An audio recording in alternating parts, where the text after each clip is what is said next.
Hi Taurus, this is your love reading.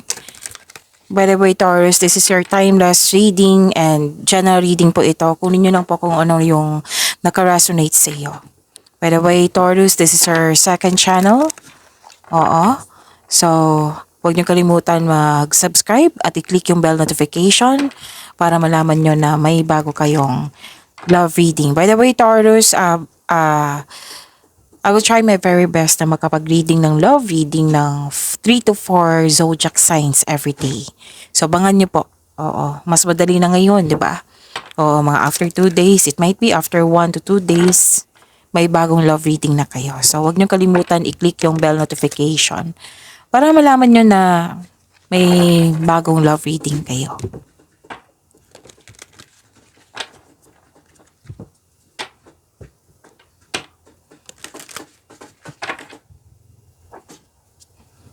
Spirits guide, ano po yung gustong sabihin ng person ni Taurus sa kanya? I need 3 cards po.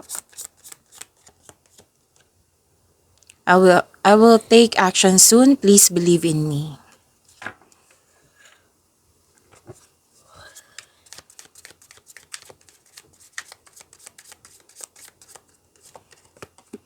Despite the distance, I feel like our souls still remain intertwined.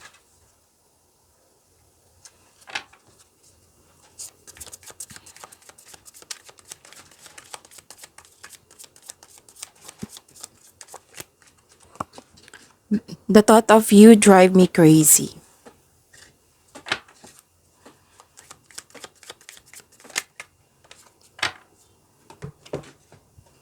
I have never loved anyone the way that I love you.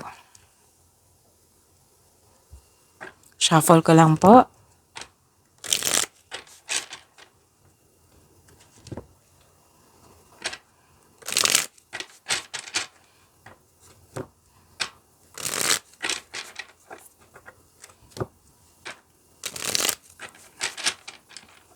This is about your love life, Taurus.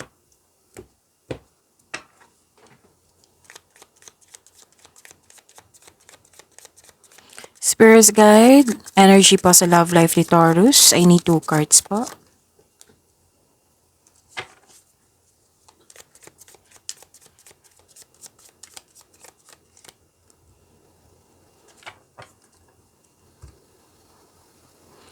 Okay, how are you, Taurus? How's your love life? Okay, may concern kayo. Mahilig magmanipula. Oo, may concern kayo sa mahilig magmanipula. Parang hinahayaan mo ang tao na masaktan ka. Or hindi ka pa ready, natatakot ka pa. Oo, na nabibigatan ka sa paggawa ng desisyon. Again, ang sabi dito na hindi ka pa daw ready, natatakot ka pa, nabibigatan kang gumawa ng desisyon. Ang sabi ng card dito na maging kalma at balanse. Makinig din po daw kayo sa inyong intuition.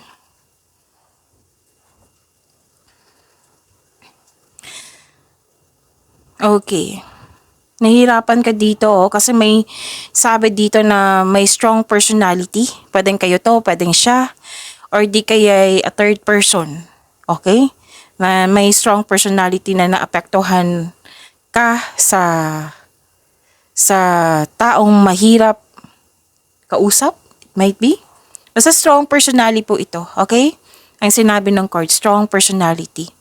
Pero guarded ka naman dito Kumbaga, ayaw mo na masaktan, guarded ka na. It might be, ayaw mong kausapin, pero nasaktan ka. So, yung sabi ng card kanina, na maging kalma at maging balanse. Okay? Spirits guide, challenges na ma-overcome sa love life ni Taurus.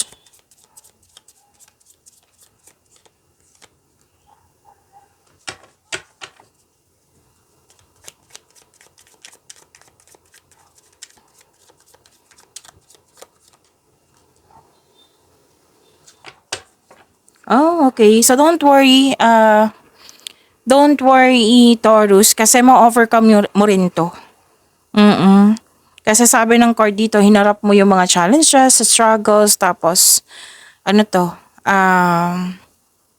anong tawag dito? Basta maging matatag po kayo dahil ma-overcome mo itong mga nangyari na hindi mo nagustuhan. Okay? Basta face your fears and take action anyway. Hindi big sabihin na may nangyari na hindi mo siya bibigyan ng action kasi magiging stagnant, mas magiging mabigat, kumbaga. Oo. I-share mo po yung, sabi ng card dito, i-share mo po yung problem mo sa kanya. Oo, para aware tong taong ito kasi sabi ng card, it might be hindi siya aware na mas nasaktan ka.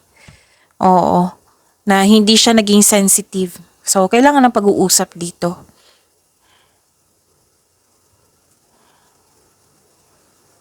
Okay. Nakikita ko rin dito na nagkaroon po ng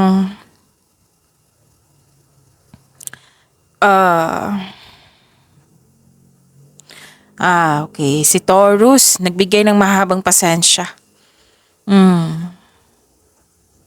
Kasi isa sa inyo mataas ang ego. Oo. Pwedeng siya, yung mataas ang ego. Mahirap talaga kausap. Nakaramdam ka ng pagod pero hindi ka naman susuko dito. Dalawang card na mismo nagsabi dito nasubukan na maglaan kayo ng oras para mag-usap kayo tungkol sa iyong concern sa kanya. Nang malaman din niya kasi hindi ibig sabihin na kaya nga kayo nagkaroon ng relasyon para magkaroon ng growth, 'di ba? Kayo yung magtutulungan kayo para magkaroon ng growth. Yan, para maging matured kayo. So pag-usapan nyo, gawa kayo ng adjustment kung kinakailangan. Spirit guide, ano ba yung next action ng person ni Taurus sa kanilang connection? Ano pa po yung dapat malaman ni Taurus tungkol sa kanyang person? So, tingnan natin kung may action siya. Okay.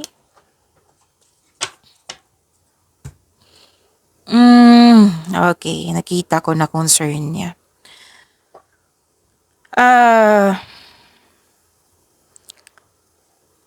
This person is, nakaramdam siya ng feeling unworthy. Yung hindi daw siya nabigyan ng halaga. Or nakikita ko dito yung ugali na creating blockages. May nakita ko ditong may ugaling hindi marunong makinig nang dahil sa mga nararamdaman niyang feeling unworthy. Oo. May selos, insecurity. Hindi niya sinasabi sa yung tunay na nararamdaman niya. Basta may nakita ko ditong selos na insecure. Tapos, walang time sa relasyon. May concern na ganyan. At nakita ko talaga yung gusto niya. Oo. Gusto niya, masunod yung gusto niya.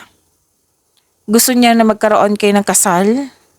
Magkaroon ng pamanikan, kasal. Yan yung nakikita ko. Kung kasal na kayo, this person wants growth. Oo. Yung pag-level up sa inyong relasyon.